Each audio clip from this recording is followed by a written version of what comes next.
morning we're very lucky to have Thad Simons, who's the co-founder and managing director of the Yield Lab. And he's the former president and CEO of Novus International, which he led from 2001 to 2014, and into a global animal health and nutrition company with sales exceeding $1 billion. Thad has served on a number of boards throughout the St. Louis region, including the 9 Network of Public Media, Grand Center, Maryville, Rankin Jordan, and the Yield Lab Institute. And he's also served on a number of boards, including the Zoo, United Way, my favorite, the National Chicken Council.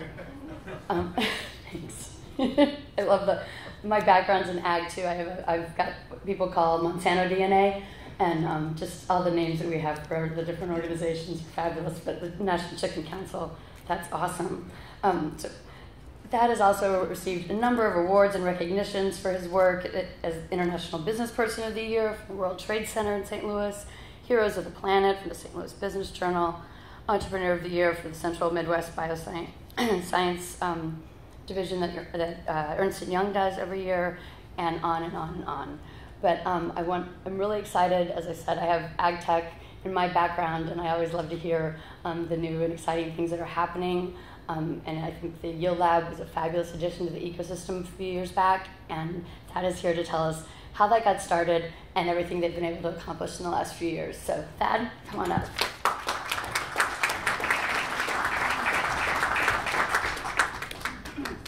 Well, thank you, Melissa. Thank you all for inviting me to come and speak to you today. Talk a little bit more about what the Yield Lab is, where we come from, and where we're going. And really love to have any questions you have about ag tech investing, the space, how important it is to St. Louis.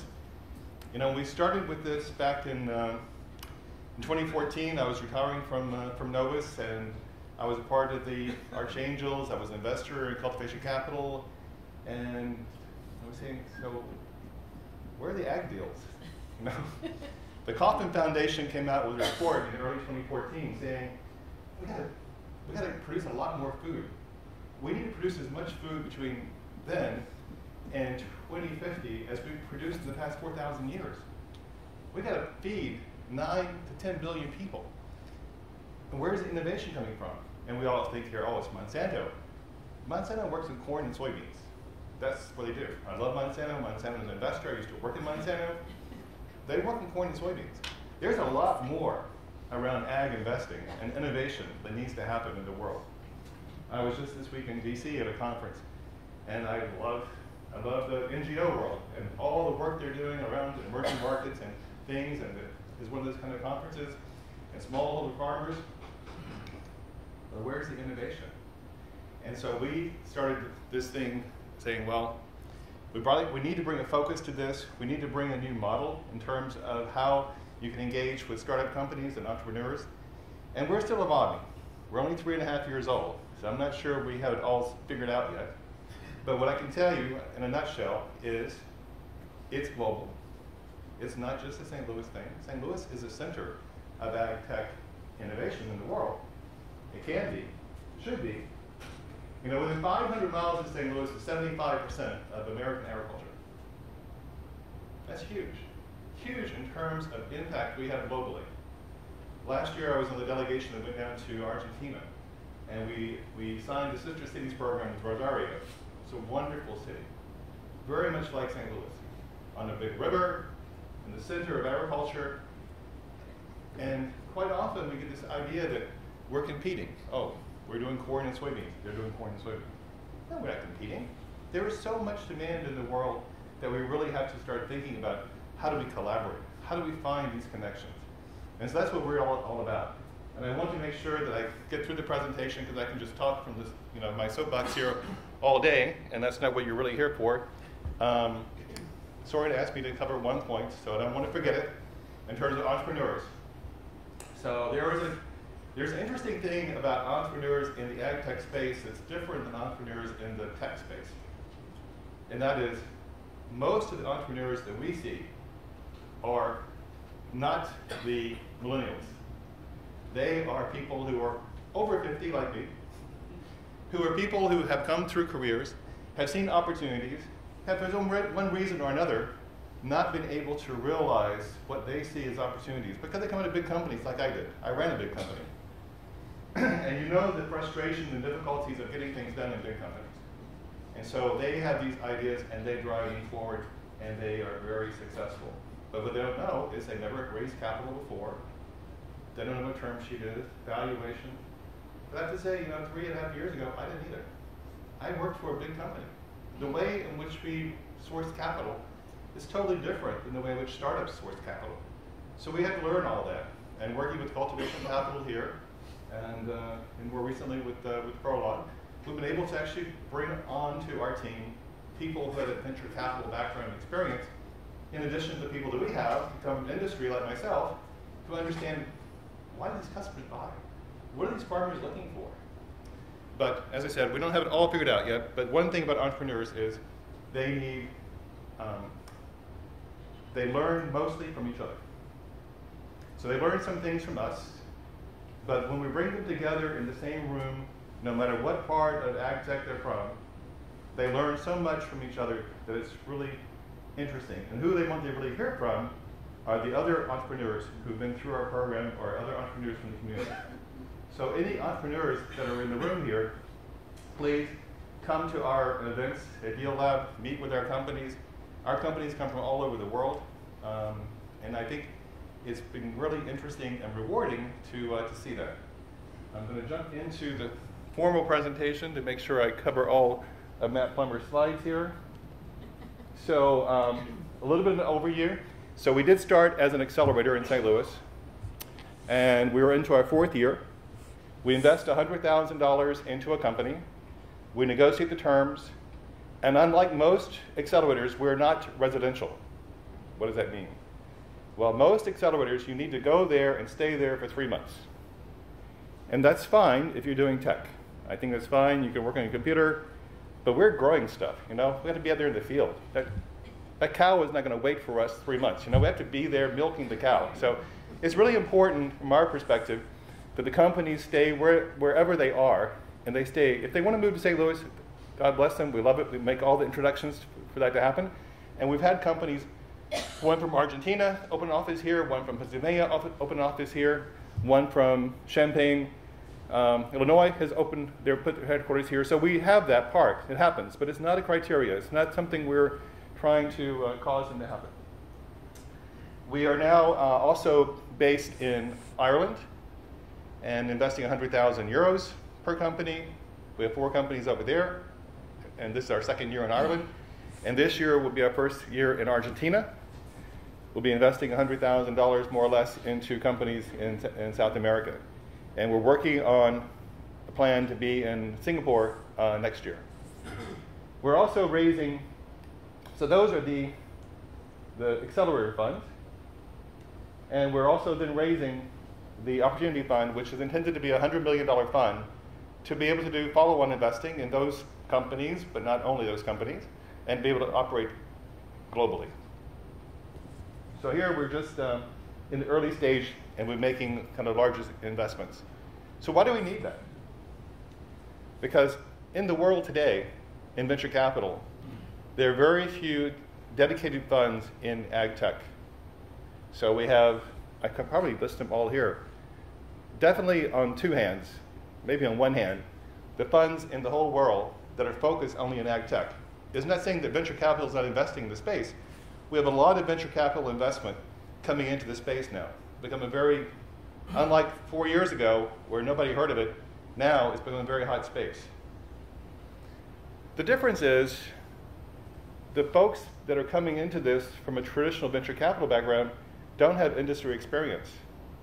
And the valuations can get a little screwy if you don't have industry experience, if you don't understand why customers are going to buy and what they're going to buy. And so the team we put together, we have a mix of general partners who have venture capital experience and who industry experience. And we stay very grounded because of that. And that's how we built our organization across the world. And we think that will give us an advantage. And you can go back to some Kauffman Foundation research which supports that. People who have more than 14 years of industry experience very much outperform investors who have less or have no industry experience in making investments. So although we're a first-time fund, we're not first time playing in this rodeo. We are very broad in terms of scope. So we are investing in crop production, animal health, my background, as you heard from Melissa, food ingredients, precision ag, everything's digital these days, right? And so sustainability, that's our kind of a catch-all. But everything we do, we consider to be an impact investor. What we mean is we're looking to make sure that the company is working in a space that's going to be good for the environment, good for the grower, the farmer. Increasing farm income is really important to us. So it's not extracting from the farms, it's actually making sure these farms are going to be sustainable going forward. And supply chain. A lot of the problems we have in agriculture and food is what's lost in supply chain. So how we can actually work in making sure that's working better. And we have many companies that are across all these different sectors. And you can look at these on our website, probably is the best thing to do. Some of them are based in St. Louis, others are from all over the world. And we have companies that go from aquaculture to seed companies to animal health companies. So very broad in terms of its scope. And ag tech is growing. It's a rapidly growing field. As I mentioned, more and more venture capital is coming into the space, but much of it still is not very specialized in this big one-off kind of a transaction. But the other big thing that's happening is so many of these companies now are actually creating their own venture capital groups. You know, we know Monsanto has one, but it's been interesting to see Tyson Foods. Tyson was Novus's #1 customer, and to see that they are investing in cultured meat is really an interesting thing to see. Out of this fund, this $200 million corporate fund, their first investments have been in not meat. So it's interesting. It's interesting to see then how important this space is going to continue to grow. But not all startups want to have an investment from those kinds of corporate funds because they are concerned that too early, have that much information going to a big company could be challenging to evaluation. So a lot of our work is in terms of deal flow. So we have seen probably by the end of this year, we will have 700 applications into the Yield Lab across the 3 funds. And we invested up until now, in the past 3 years, in 20 companies. This year, we'll probably invest across the 3 funds, or Opportunity Fund, the 4 funds, will be probably another 20 companies. And we actually started a nonprofit side, and I can talk about that in a second. And the nonprofit side is really to do work pre-investment. We have 9 project teams, not all companies yet, 9 project teams going through a mentoring program right now. So here are the partners in the Opportunity Fund. So Jeff and I were the original co-founders of the Yield Lab St. Louis Accelerator, along with Tom Adamatis and Chris Danforth. And the Cultivation Capital provides our back office support for all of our US-based funds. And this is additions to the team. So the North America Accelerator team going into our second fund, our second 3-year period this year. So Tom is one of the founders, and Chris, as I said. Bob Norgren came to join us a couple of years ago. He was the vice president of research at Marielle, a very big animal health company that was recently acquired by Boehringer, a German company. Sherry Brown, she was the vice president of science strategy at Monsanto. She brings the science. She was one of the inventors of Roundup Ready. And Pat Pinkston was the vice president of digital at John Deere. And he retired from Deere. He has a farm about an hour out of St. Louis. So it was great to bring new talent onto our team, and they are running the next 3 years the accelerator in St. Louis. And we went global. So Thomas Pena, some of you may have met him. He was with S4, one of our companies from Argentina. He was living here for 2.5 years, couldn't renew his visa. Turned out to be good for Yield Lab because we went back to Argentina, and he's founded Yield Lab Argentina. and that's going very well. And Camilla works with him. Roberto also works with him. He's Argentine, but he lives in Luxembourg. Gives us a nice foothold over in Europe. Does a lot of advising in the ag space. Paul runs the fund in Ireland. He was the head of the largest beef processing company in Ireland. And Nikki works with him. They both come out of KPMG. He was a partner there. And then the back office here. You may know some of these folks. And Connie is actually only been with us over a year and a half. Matt was from the very beginning. And Andy has just come on board this year. Michelle has been there with cultivation, really provides a lot of our back office support in our deal flow and managing kind of our contracts and deals. And Connie and I were just in DC the past couple of days because Connie's also, in addition to working on programming for the Yield Lab Accelerator, she's also running our nonprofit Yield Lab Institute. And that is still somewhat in formation. But the first thing we did was to run a case competition where we identified these 9 project teams, and they're going through a mentoring process over the next 6 months. And it's really exciting. I'm really pleased. Last fall at the Danforth Center, Jim Carrington had 3 of his project teams have kind of like a Shark Tank event there in their conversation series. And that was a lot of fun. So 2 of those teams are actually going through our mentoring program right now on the nonprofit. And hopefully at least one of them will turn into a real company and the technology will come out of the center and make a lot of money. Oh, we're about making money, by the way. I make it sound like it's all about for the good of the world and feeding people. It is, but we also are about making money too. That's really important to us too. We've had some recognition, and we're happy with that. And that's Matt Plummer's presentation. So can I answer any questions? Okay, go ahead. Go ahead. Any questions? Okay. Ted, you have an international scope. Can we cut the lights because I can't see you up there? You have an international scope to your operation on several continents. And I'm always curious about the logistics of that because I know how expensive it is to travel, say, to Singapore, Ireland, wherever. Where does that money come from, or do you depend upon people on the ground and just communicating with them, or how does all that work? So each one of these accelerators is an independent fund with independent LPs, independent GPs. So we do a little seed capital that comes out of our, up until now, out of cultivation capital.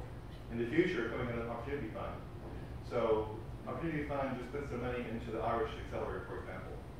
That's going to be like 150,000 euros out of their 1.5 billion euros fund. It's a 2-year fund. And then the rest of the funds are all raised locally by the team there. And so that means each one of these has a different group of GPs. And it's really interesting. So in St. Louis, Monsanto is our largest investor. Our second largest investor was an individual out of India, surprisingly. And he invested $100,000 per year out of our $1 million per year. And the rest of it pretty much in St. Louis have been individuals. In Ireland, it's actually a big feed company, it's a dairy company, it's a farm journal. So it's mainly, and there's also a government agency. So mostly in Ireland, then companies. In Argentina, it's the largest private bank. It's going to be actually a startup that's going through an IPO this year. They're going to be part of it, a local university. So each place, we find people who are really interested in this space and investing in this space, and they're the ones that are coming in. At the Opportunity Fund, the big one, that's a very traditional venture capital fund, is a 10-year fund. $5 million for a corporate, comes in over 5 years. $500,000 for an individual, and then that's negotiable. We've got some people at $250 over 5 years. That's a very traditional 10-year fund. And there, Mitsui, my old parent company, is the first largest investor out of Japan. And we're working on other investors. We have some individual investors in St. Louis already. But I think most of the investment there, again, will come from the corporate side as that fund grows. Did I answer your question? Yes, thank you. Next question here. Great presentation this morning, and thank you very much. Can you describe the process for companies or candidates to come into the funds or to begin this relationship? Is it a recruiting process from Yield Lab to the companies, or do companies come forward in an application process? And then what's your process for evaluating them as suitable for investment? Sure, so it's a little bit of both. When we started out in 2014, of course we didn't have no one knew who we were. We didn't actually have any money, we only had business cards. But we went ahead anyway. And so Matt went out using the internet thing, you've heard that? And so that was actually early days. Ag Funder was just starting then too. So there weren't a lot of kind of dedicated resources to go find these things. But we had 115 applications from 15 countries in the first year. So we did a formal application process. It's, you can go through our website and go through that application process. It's not very rigorous. And it's the 80-20 rule applies very much. We probably will have 200 applications to St. Louis this year, and we'll go through them and knock out 80%, and then the other 20% we'll go deeper in diligence on. We have an advisory board in addition to all those faces you saw. There's another 20 or more people that are advisors to us. We'll pull them together. They will start asking some questions. We'll go back with due diligence and probably invite about 10 to come and actually pitch. It's a virtual pitch quite often. And then we'll make an investment in. Initially, I think that we're going to do 4 right now, and then eventually the year is over by 6 to 8. That's been our target in St. Louis. We have about 800,000 to deploy every year in St. Louis because the size of the fund so far. We'd love to do more, but what we have right now is about $1 million per year to play with in terms of investment. And as we go outside of St. Louis, it works pretty much the same way. Each one has a little bit of different spin on how they can attract the deals, but the process of evaluation is much the same. With so few firms specializing in we've got 2 of that is good, and this one, and I'll bring it to you there. No problem. Yeah, for the benefit of the entrepreneurs who are trying to raise capital, can you talk about when you make a $100,000 investment, what type of security you use, what the major terms are with respect to the investment, and why do you choose to do it in that manner? Yeah, so a lot of things that are different, and we decided to be different. So people who are familiar with the Techstars model, which works great in tech, residential, fixed percentage of the company, fixed amount of money. The only thing we're sort of fixed on is the amount of money. We're pretty much putting $100,000 into the company. We don't really have any reserve capital. We have made some follow-on investments, but again, when we make a follow-on investment, that means that's one less startup we're investing in. There's not that extra capital there. So we're very, it's not our goal to do follow-on investing. That's why we're raising the other funds, this opportunity fund, to do that. Then, in terms of the deal, we look at it this way. Every one of these companies is so different. Some are digital, so tech. Some of them are biotech. It may be 10 years before their product gets registered into the market. So the capital requirements of these companies are so different. The potential valuation is so different. The exits are so different. So every one of the deals is negotiated. And we will do a follow-on and a round if they're doing a round that's already open, or we'll lead a round if that's what needs to happen. So we're very flexible about that. So we will take convertible notes, or we will take equity. And we will, we try to take some warrants in the company to represent the value of our programming. But we negotiate the terms of the warrants. And we try to take a board observation, not a board seat, board observation. And mainly that's because, and it's been a tricky point for some companies. Some of them are really reluctant about that. But for us, it's not because we're so nosy. It's been because our mentoring doesn't stop just because you finish the year. Quite often, the network value comes even in the subsequent years.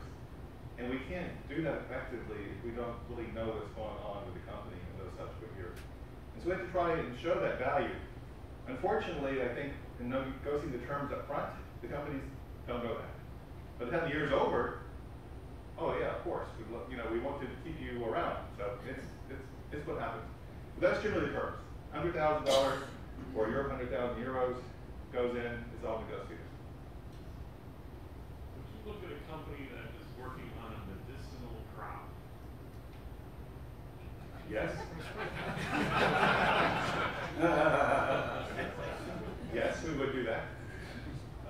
The only thing we don't do is we don't invest in production.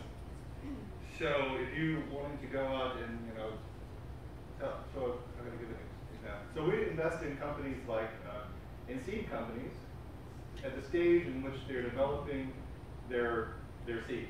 So here in town, Arbogenics, the cover crop, early stage, once they would start getting and, growing lots of stuff, that's beyond our scope. That's a different, it gets into a different kind of investment profile. We're really looking in terms of technology. People apply to us for building a greenhouse, or someone wants to build a fish farm in Cincinnati. I mean, it truly happened. But we don't do this. But we would invest in any technology that would support any of those kinds of investments. Dave? So I met Connie Bowen last year at Investment West and had a great relationship with her since. She's always kind. So she's also a member of Cultivation Capital, and when there's due diligence done for you guys, do they do some of it and then you guys do some of it, or how does that work out? So all of our back office work is done in cultivation. So they started first with 630 in that accelerator program with FinTech, and then Yield Lab came along the year after that. So all of the back office support, all the accounting, all the contracts, all the IRS, SEC, all that stuff is done through Cultivation Capital. So Matt and Connie are both employees of Cultivation Capital. They carry Yield Lab parts. We pay Cultivation Capital for doing that service. So there is no difference. So all that due diligence work that's done is all done with them. And the partners then, the general partners, we're in the Cultivation Capital world. So after this, I go to the Cultivation Capital meeting of the partners, and I'll present a couple of Yield Lab companies. Outside of the U.S. is a little different. Outside the U.S., those are not Cultivation Capital. We're still all kind of working together, but each one of those funds has their own staff person in country. And eventually, the Opportunity Fund, when it's up and running, will get to a scale that it can be more supportive directly to those operations outside the U.S. Next question here. With so few funds specializing in the really the science and the technology of the area, what challenges are there in finding lead investors, and are there opportunities there? What are you finding as to maybe your potential to influence this as it goes forward? Well, it has been a challenge for some of the companies as they go into new rounds, because quite often, as you know, when you go into that next round, you want to bring in a new lead investor because of the issues with conflicts and those kind of things. So it has been an issue. Outside of Yield Lab, I'm on the board of a startup company in California in the animal health space, and it's raised a lot of capital, and now it needs to raise a lot more capital, and we're facing exactly that. Where we source that capital, and going to source the capital from people who don't traditionally haven't invested in the space. It takes a lot of effort just to convince them that probiotics in animal health is a bigger opportunity than probiotics in plants. Because all they hear about is Monsanto and Novozymes. The whole animal health industry is transforming immediately. Nobody wants drugs anymore.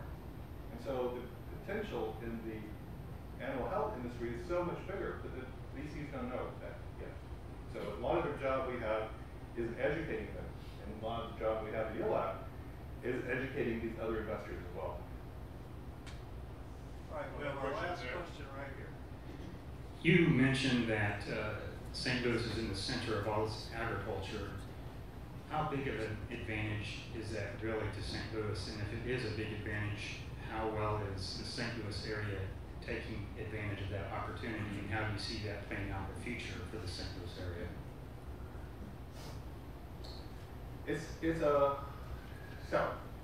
It's definitely an advantage that St. Louis has. It's a question whether St. Louis chooses to take advantage of the advantages that it has. And I'm not from St. Louis, but I lived here longer than anywhere else. And I've seen this over and over again. I have been on the board of the zoo and the Botanical Garden. These are world-class, first-in-class in the world institutions. In St. Louis, we think this is a place to go for the kids, right? We don't realize the value of the research. We don't realize the impact these institutions are having globally. We don't realize that in April, Peter Raven at St. Louis University are going to have a world climate event here that will get in the papers all around the world except in St. Louis. So this is partially my frustration with St. Louis, is that we don't, when I went through who the investors in Gilda, except for a few individuals, there were no companies that I mentioned from St. Louis who were an investor in Gilda. So it's a frustration. So St. Louis, I'm very happy that 39 North is happening. I think there's a huge potential for that to happen. But if it takes, 30 years like Cortex, and I'm on the board of Grand Center, what is that? Grand Center is taking so long. We've done a lot, but no one knows where Grand Center really is.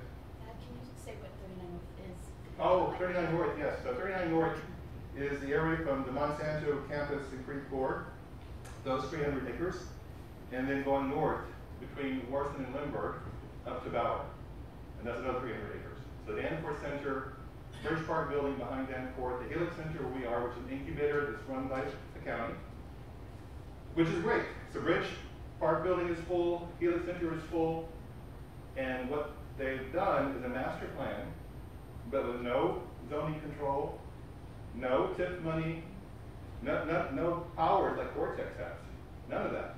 So if you come from the private sector side of the equation in our politics, then you should love this, because all we have here is just a plan, and the private sector has to carry this plan forward. And so this is wonderful. They do have money to reverse the Lindbergh and Olive interchange, so they'll flip that south, freeing up that land there on the north side for hotel and co-working space and that kind of stuff. And all of that space mainly is warehouses, and there's a lot of abandoned railway lines in there. So the plan is to create connectivity. So make it today, to get from Helix over to Danforth, I could walk, but it's really hard. So everyone drives. But it's only a few hundred yards. It should be walkable. So we have to create this thing. So if you think about Research Triangle in North Carolina, how important that was. So that was from the 80s. So with a kind of a suburban park, a research park, we can do one in the 21st century where people can actually walk with their bicycles and can engage. And even though it will not be as dense as Cortex, it will be the right kind of place that we can have more greenhouse space, we can have more work. I love that the community college has a program there already. Community college program there is phenomenal. They have 3 labs. The lab space is available to the startups. The students are working in the startups as interns, being paid either by the startup or by the college. It's fabulous. We have so many things like this in St. Louis people are not aware of, that are all this ecosystem is coming to evolve and to grow, and it doesn't have to all be planned. I like 39 North because it's not overly planned. It's just enough planned to actually be realized. And I think then drive is, how do we get more engagement from the company? And you can do that by being a part of these images.